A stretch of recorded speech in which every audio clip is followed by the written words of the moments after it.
Hello, everyone. If this particular statement by Donald Trump that he's formulating a concept seems familiar to some of you, it's because that it should be familiar. Whenever he was asked during presidential debates, during interviews, etc., about some very specific issues dealing with national security, immigration, economy, etc., it was obvious that he had no answer. So, when asked, "Do you have an idea?" he said he had a concept of an idea. This is just another example of the same. He's formulating a concept to end the war in Ukraine. So remember, this entire time, through this entire campaign, he was boasting that he could end the war in 24 hours.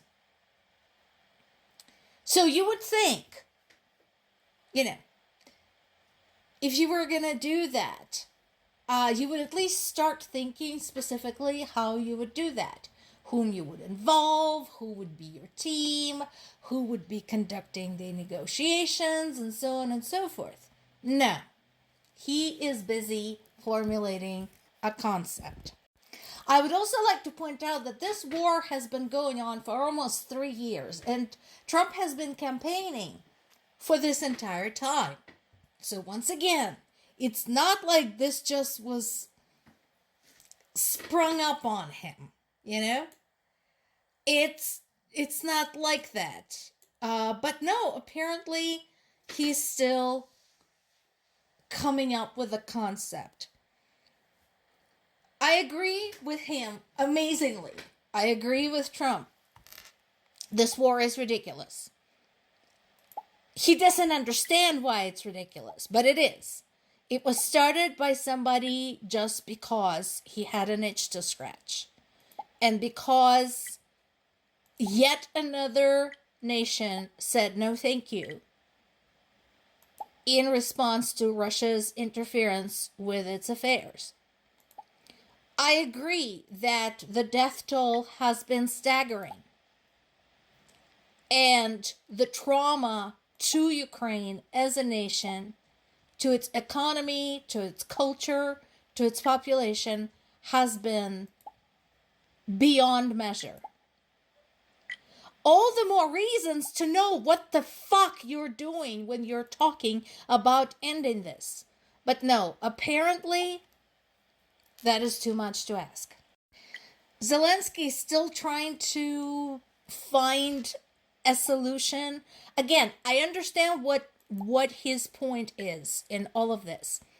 He doesn't want to repeat the mistakes of the 1990s when Ukraine gave up all of its nukes and the protections promised to it never materialized. So I completely get it why he's trying to get something, some type of guaranteed protection for Ukraine to both hold the border, because Russians are not going to abide. The moment they have an opportunity, they will break the ceasefire just like that. Come on, been there, done that, got a t-shirt. So the adjustment, he is making to the plan is say, if you cannot accept Ukraine into NATO in a, expedited fashion, can you send us some troops? We cannot hold this ourselves anymore. And he's right. This is not sustainable. So can you send us some help and help us hold the line? In light of the fact that Russians will do their utmost to break the ceasefire and then make excuses for it. As of right now, according to Ukrainian government, we have almost 800,000 Russian troops deployed in Ukraine. And we talked about the numbers, the military casualties yesterday. So, on one hand, the very clear difference there is that, yes, it's costing Russia through the nose. On the other hand, they have the capacity to keep losing lives. They don't seem to care what it's costing them. Now, I don't know if this will come to anything because we've had so many promises. Some of them have been fulfilled fully, some of them have been fulfilled partially, some of them have not been fulfilled at all. So it's really hard to tell who makes promises and actually means it. But meanwhile, Germany's opposition leader, Merz, who could become the next chancellor and who is a very outspoken critic of Chancellor Olaf Scholz, particularly of his refusing to follow Britain, France, and the United States in sending Ukraine long-range weapons. So what he's talking about is, enough of this, dancing with one foot in a bucket. Enough of this. This is ridiculous. Ukraine's enemy is ruthless and unscrupulous. So why don't we just let Ukraine do its thing to defend itself? So, it's a good message. I like it. The question is, as usual, give me specifics, give me the dates, give me the quantities, give me the execution plan for all of this. Because if it's just words to get political points, we've already done that. It doesn't work very well when you have a conflict of this scale in progress. So, as of right now, the situation in Ukraine remains very, very dire. Things in the east are looking bad.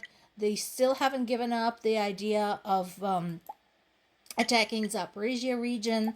And they want, by the way, Zaporizhia region in its entirety. That's one of their, requests. So this map shows what Russia wants to keep. And that includes parts that they already have invaded and parts they haven't invaded yet. Like, for example, they don't have Kerch region and they don't have the Zaporizhia region, but they want them in their entirety.